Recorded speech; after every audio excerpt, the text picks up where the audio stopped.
Hello agrobacterium, कैसे हैं आप लोग। चलिए बात करते हैं बायोटेक्नोलॉजी की पार्ट 3 में। और ये बायोटेक प्रिंसिपल एंड प्रोसेस का आखिरी लेक्चर होगा यहाँ पे, जिसमें हम लोग कंप्लीट करने वाले हैं और कवर भी करेंगे साथ में प्रोसेस और प्रिंसिपल्स को कंप्लीट एकदम लास्ट पॉइंट तक लेके चलेंगे इसको। यहाँ से लास्ट टाइम पे लेक्चर खत्म हुआ था आपका क्लोनिंग वेक्टर्स पर। वेक्टर क्या होते हैं, वेक्टर्स के पास क्या प्रॉपर्टी होनी चाहिए, आज कहानी को उसके आगे लेके चल रहे हैं। यहाँ पे आज हम देख रहे हैं कि वेक्टर्स जो है जिनको हम यूज करने वाले हैं, साथ ही साथ में इनके पास प्रॉपर्टी क्या है, क्या हम इन वेक्टर से प्लांट और एनिमल में अलग तरीके से यूज कर सकते हैं। तो हाँ, हमारे पास जो वेक्टर है इनसे आज हम लोग जीन की क्लोनिंग करवाएंगे प्लांट में और एज वेल एज एनिमल में। तो हम यहाँ पे एक बैक्टीरिया का नाम लेने वाले, जिसका नाम है agrobacterium tumefaciens. Agrobacterium tumefaciens generally dicot plant में डिजीज कॉज करता है, ट्यूमर कॉज करता है। यानी ट्यूमर का मतलब होता है कैंसरस सेल बनाने का काम करता है। तो ये वो पैथोजन है जो मैनी डाइकॉट प्लांट्स में पैथोजन जैसे तरह काम कर रहा है, ट्यूमर कॉज कर रहा है। कैसे काम करता है ये, इसके पास होता है टीडीएनए, और इस साथ में ये टीडीएनए के अलावा ट्रांसफॉर्मेशन की एबिलिटी रखता है।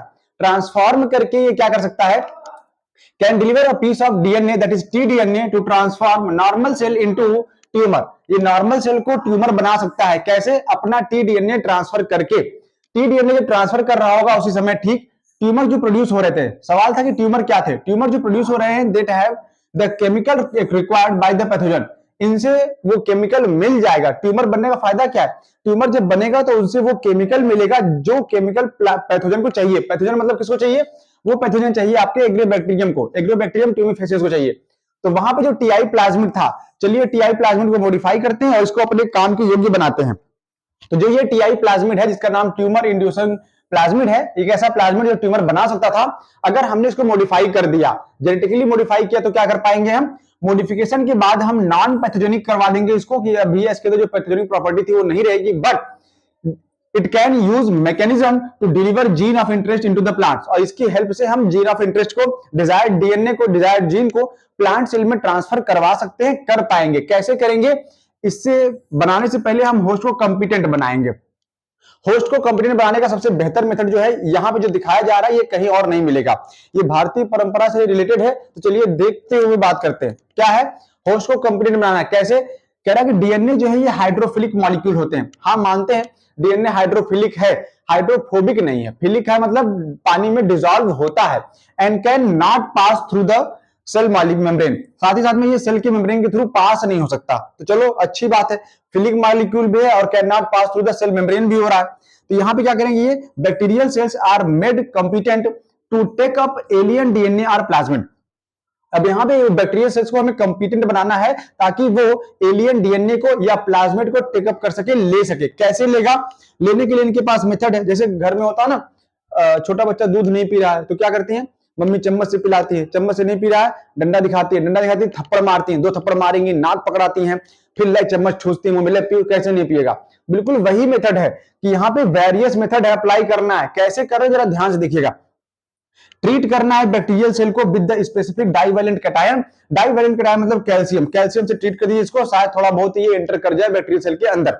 अब कैल्शियम से ट्रीट किया तो बैक्टीरियल सेल के अंदर एंटर कर गया, यानी नाक पकड़ा था, दूध पी लेगा। कैसे पिएगा, DNA enter into the bacterium cell, bacterial cell के अंदर आ गया। अब क्या करोगे, through the pore in cell wall, cell wall में जो छोटे छोटे पोर्स थे, क्योंकि कैल्शियम लगा हुआ था तो ये एंटर कर गया। अब इसको कह रहा है कि इंक्यूबेट करना है। इंक्यूबेट करिए सेल को प्लस आर डीएनए को ऑन द आइस, ठंडा कर दीजिए। इंक्यूबेशन का मतलब यहाँ पे ये होता है कि मिनिमम टेम्परेचर पे इनको रख के थोड़ी देर के लिए सर्वाइव कराना। तो इंक्यूबेट किया इसको बर्फ पे और उसके बाद तुरंत हीट शॉक दिया। मतलब कोई सो रहा था उसके ऊपर पहले तो सुलाया प्यार से, सो जाओ सो जाओ सो जाओ, फिर 2 थप्पड़ मार के उठो, वही कर रहे हैं। इंक्यूबेट किया सेल को आरडीएनए के साथ आइस में, उसके बाद 42 डिग्री सेंटीग्रेड पे हीट शॉक दिया। अब तो बेचारा क्या ही करेगा बैक्टीरिया। देन जब ठंड उठ गया, वो हीट शॉक दिया, उसको वापस से बैक ऑन द आइस पे रख दिया, बर्फ पे फिर से ले जाके रख दिया।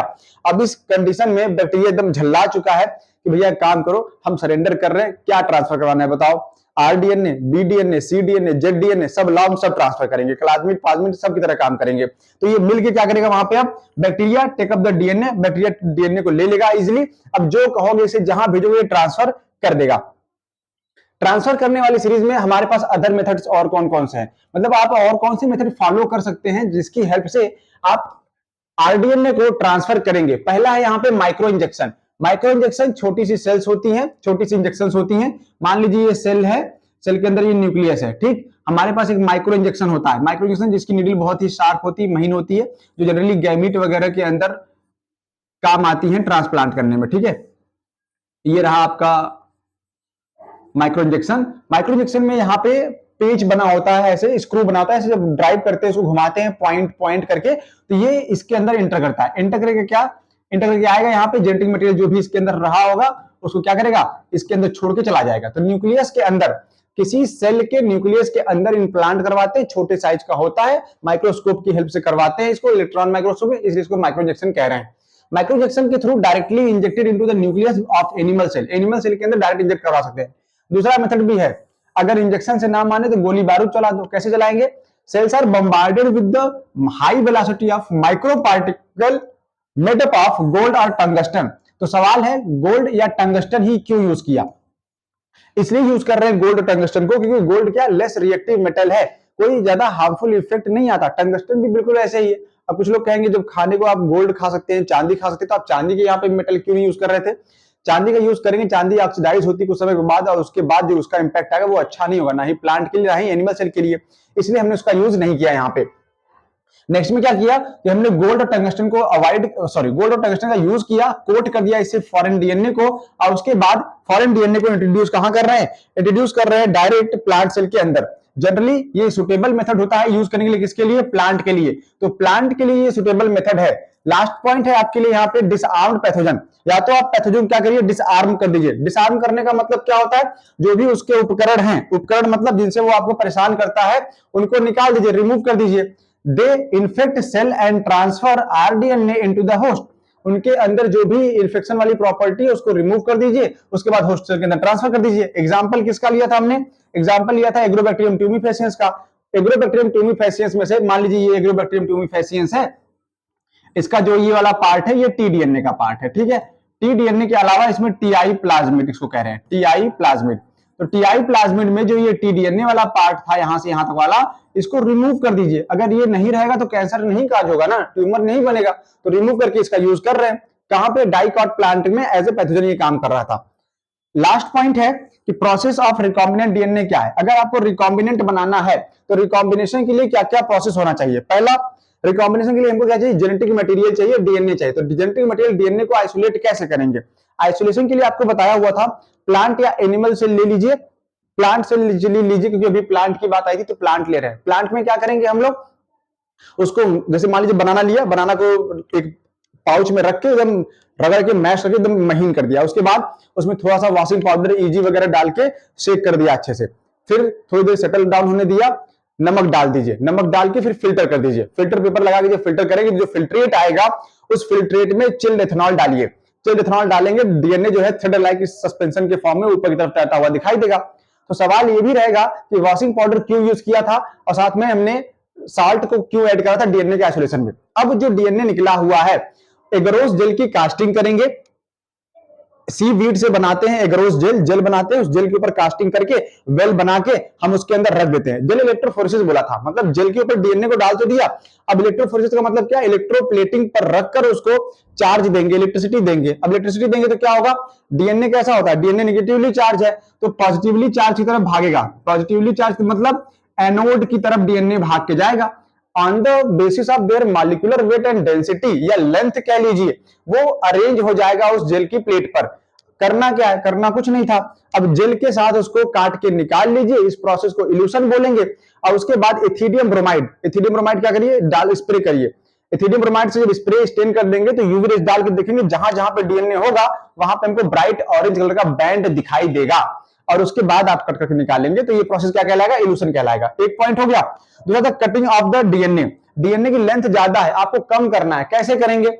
हमारे पास एंजाइम्स थे, एंजाइम का नाम क्या था, रिस्ट्रिक्शन एंजाइम, जिनको मॉलिक्यूलर सीजर कहा था। अब कुछ बच्चे क्या कहते हैं, सर कैंची कितनी बड़ी आती है, अरे डीएनए काटने वाली कैंची थोड़ी ना आएगी, डीएनए को कट करने के लिए मॉलिक्यूलर सीजर मतलब एंजाइम का यूज कर रहे हैं। एंजाइम कौन सा है, रिस्ट्रिक्शन, दो है, endonuclease exonuclease. Exonuclease blunt and बनाता है और एंडोन्यूक्लियस क्या करता है, स्टिकी एंड बनाता है, इसलिए ज्यादातर एंडोन्यूक्लियस यूज करते हैं। सबकी अपनी प्रॉपर्टी थी, ये बताया हुआ था हमने आपको पहले भी।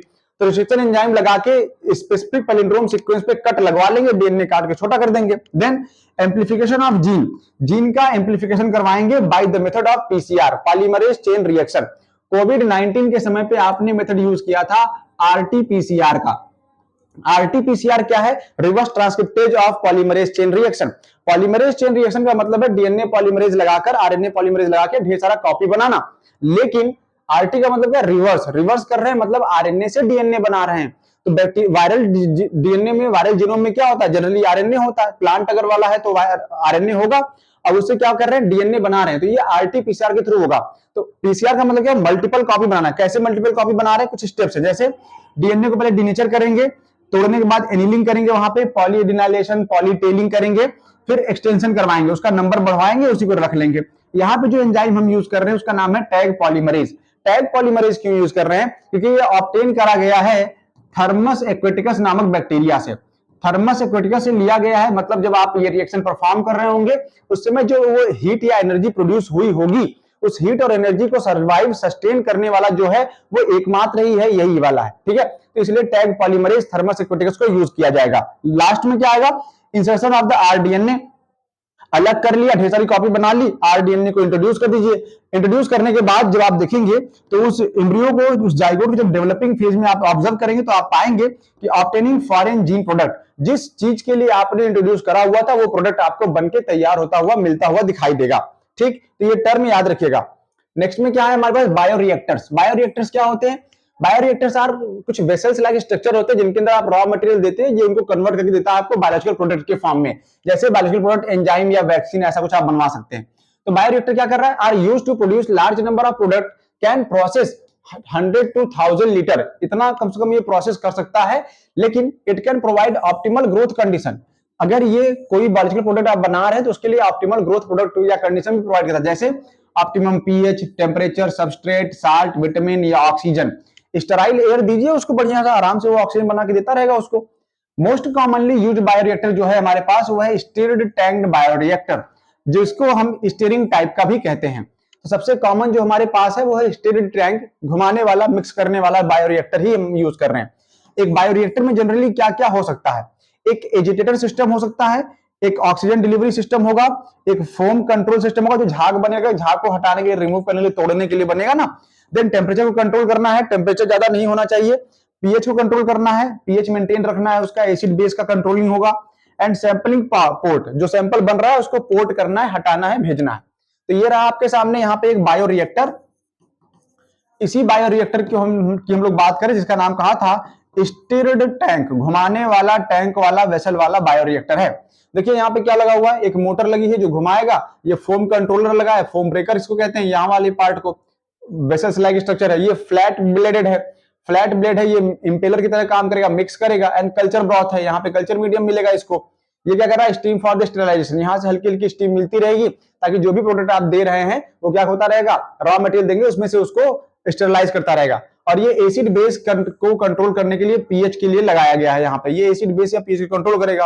और यहां से आप स्टेराइल एयर को देख सकते हैं। ठीक, तो इतने पार्ट के बाद आपका बायोरिएक्टर खत्म होगा। और जो प्रोडक्ट आपने बनाया, क्या ऐसे ही मार्केट में लॉन्च कर देंगे? नहीं, डाउनस्ट्रीम प्रोसेसिंग करनी पड़ेगी। डाउनस्ट्रीम प्रोसेसिंग में क्या करते हैं? इसका series of process such as separation. इसमें बहुत सारे प्रोसेस होते हैं, जैसे सेपरेट करना, अलग करना, एंड प्यूरिफिकेशन करना। और प्रोडक्ट आफ्टर बायोसिंथेटिक स्टेज, बनाने के बाद उनको प्यूरिफाई करना और सेपरेट करने का काम यहाँ पे होता है। The product is formulated with suitable preservatives. यहाँ पे जो प्रोडक्ट बना था, फार्मुलेट हुआ था, अब उसको सुटेबल प्रिजर्वेटिव के साथ क्या करेंगे? हम लोग यूज कर लेंगे, मतलब बचा के रख लेंगे, संभाल लेंगे। Last point, such formulation undergoes through clinical trials and strict quality control.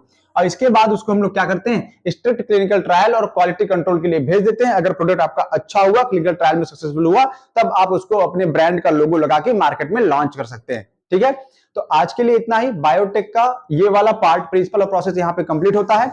Next lecture से हम लोग स्टार्ट करेंगे बायोटेक्नोलॉजी का ही एप्लीकेशन वाला पार्ट। ठीक है, तो बने रहिए हमारे साथ हिस्ट्री में। तब तक के लिए थैंक यू।